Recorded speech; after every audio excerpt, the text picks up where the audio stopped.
Hi, welcome to Dad Drinks, where every pour tells a story. I'm Dad. And this is the kid. And the kid joins me tonight because his birthday's coming up in 3 days. So we had asked him if he wanted to join us and do a little birthday celebration, have a little birthday drink. And when I asked him, we were like, well, what would you like to make?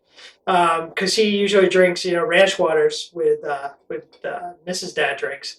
But we couldn't make that again. So he goes, oh, Jack and Coke. I'm all like, no, we got to make something better.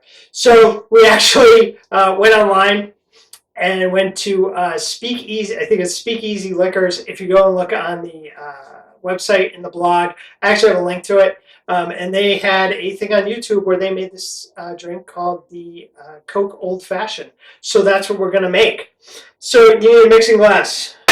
Fill it up with ice. And then any whiskey you want. In the particular video we watched, they were using rye. The guy said what I usually say, which is the best whiskey for you for your old fashioned is whatever you want to put in your old fashioned. So like I've said before, I think I said this when we did the old fashioned video, you want to put Blanton's in your old fashioned? Go right ahead. I'm not going to judge you. Everybody else probably is, but I'm not going to.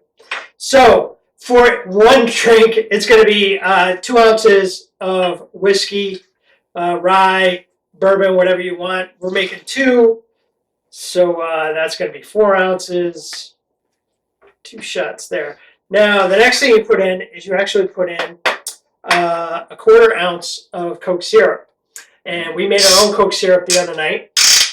Basically, it was 2 12-ounce cans of Coke and then 4 teaspoons of sugar, and you basically put it on simmer, and you let it simmer until it's about, reduced by about half, comes out kind of syrupy. So a 1/4 ounce of that per drink. So obviously 2 drinks, we're putting in a 1/2 ounce of that. Then you need black walnut bitters. I'm going to put 4 dashes in there. And then orange bitters. We'll do 4 of those. Stir them up. Get it nice and full.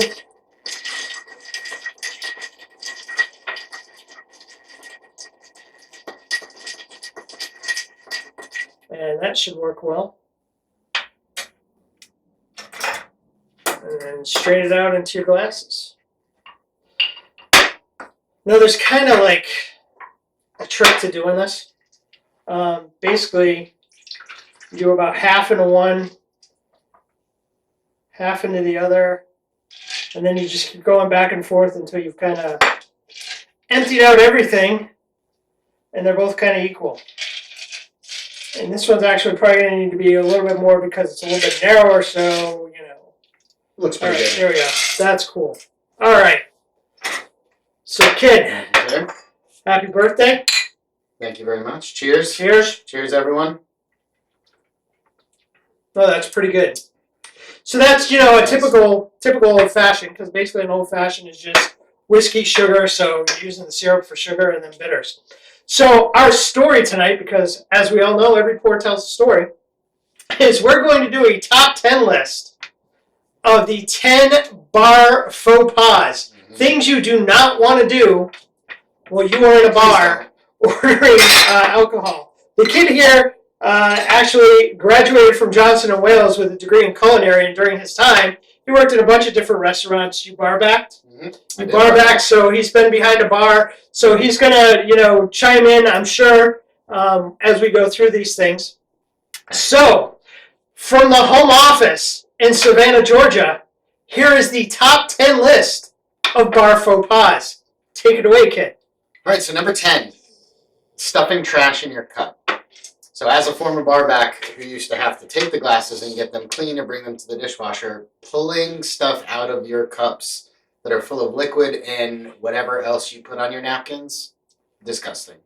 Now, see, that's not what you do with it when you're done with the card, though. Oh, if you're really like Letterman, you just let it fly somewhere. We're going. Okay, number 9. classifying a drink as girly. Whatever you want to drink is what you want to drink.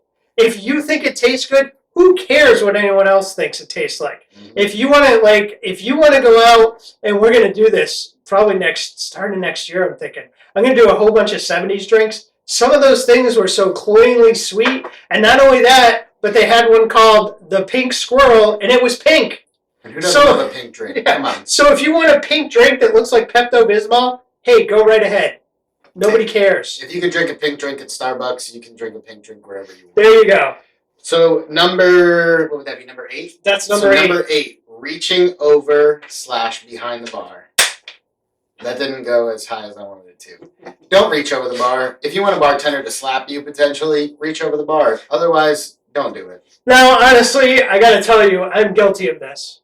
When we go to the place, yes, the place that we go to, I mean, and you and Mrs. Dad Drinks, you have a lot of your business lunches for your job there. Mm-hmm. So they know us. We're, as Ron Burgundy would say, we're kind of a big deal.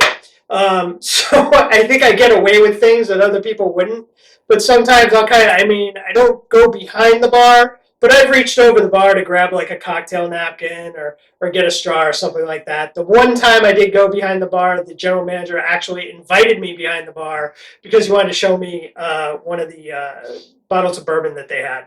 So that's that. So going along with that is number 7. Don't touch the garnishes, right? They've got that whole tray there, and that tray is full of, orange slices and limes and lemons. Sometimes there's olives. If you're hungry and you want a little snack, that's not where you get it from. If you're actually checking, right? Because this is actually one thing I've noticed you do when we go out. You actually look at hygiene and how people and food safety. And if you actually watch, bartenders who are practicing good hygiene and good, they're constantly washing their hands before they're putting it in there. If you go on on a cruise, like a Carnival especially, because that's mostly who we cruise with.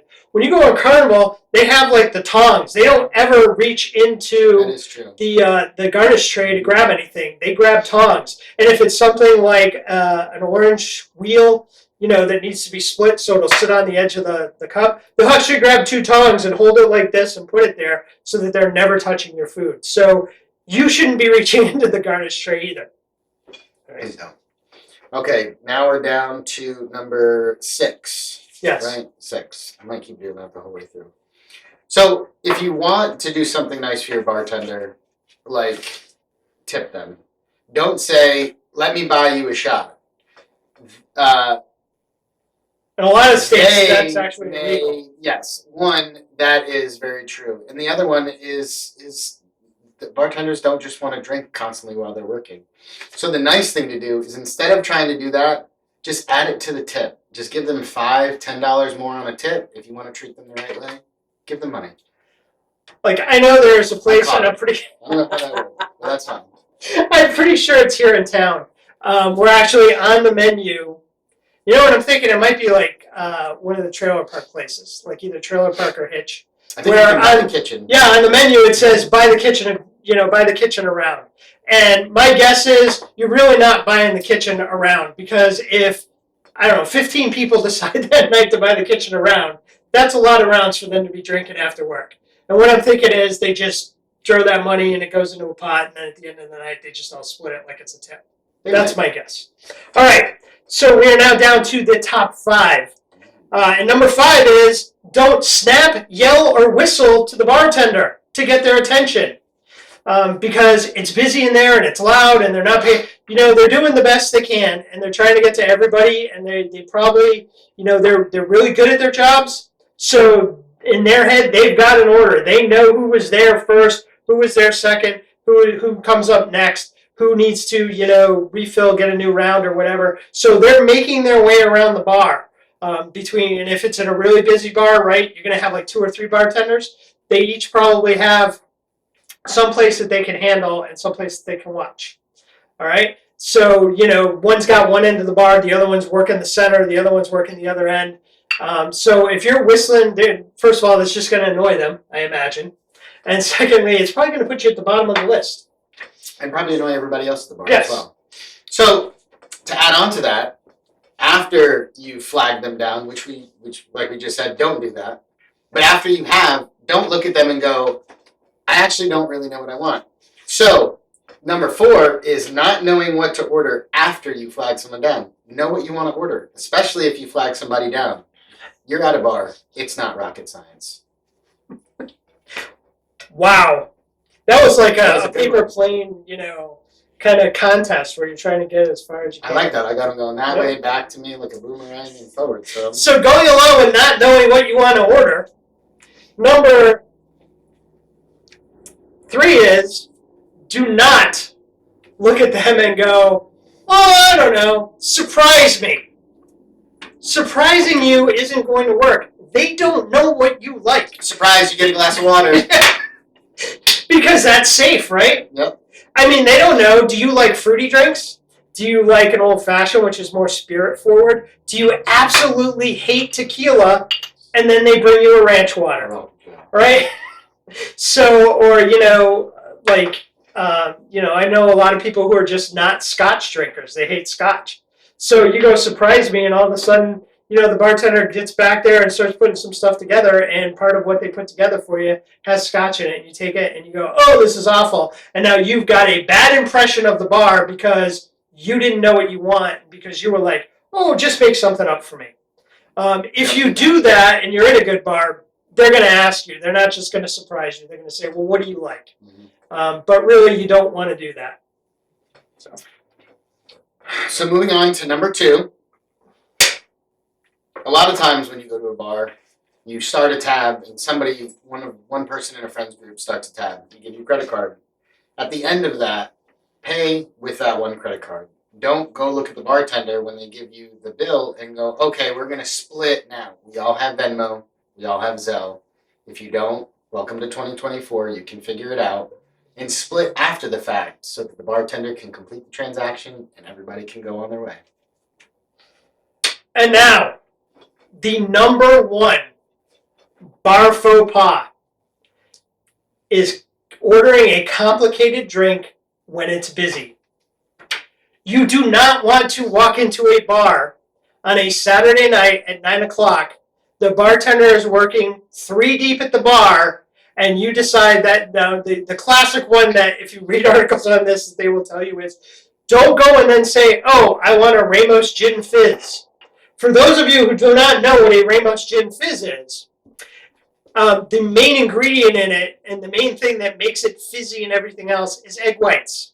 And you have to shake those egg whites forever and ever. Classically, if you go back to when they actually invented it in New Orleans, what they had was, they actually had, because back then, there were no liquor laws. So you could have boys, like 13 and 14-year-old boys, and they would just line along the back of the bar, and they would just shake the thing for like 5 minutes and then hand it to the next one. And there would be like 6 of them, and they'd shake the Ramos Gin Fizz for 30 minutes. Do not order that if it's busy. Please. Similarly, like, a Long Island iced tea has like what? Like 8 or 9 different alcohols and 4 or 5 other ingredients.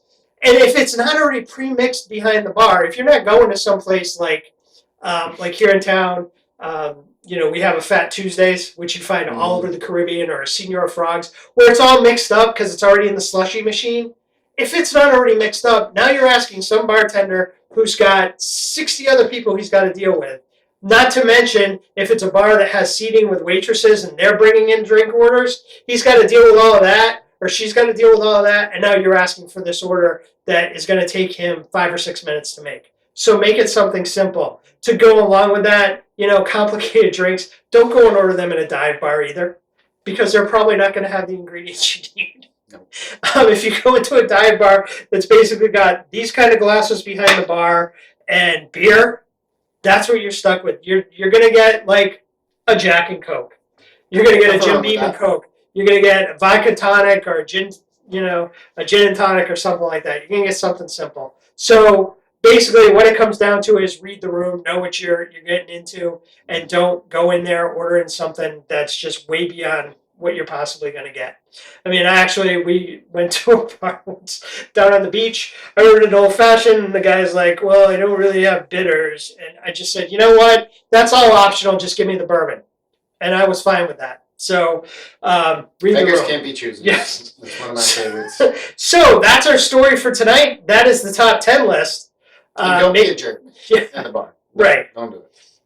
Make sure you go to daddrinks.com, like and subscribe. That'll get you, the links to the videos on YouTube. Make sure you check out the Facebook page. This week, I have a plan. We're going to have some reels up with some I'm going to be making a bunch of different variations on the old fashioned, I think, this week. So keep an eye out for that. And, well, kid, happy birthday. Cheers. I don't have anything left, so I need another one. But cheers. Yeah, we'll make you another one. And good night. Have a good night, everybody. Please hit like and subscribe, and visit daddrinks.com for recipes, merchandise, and more fun stuff.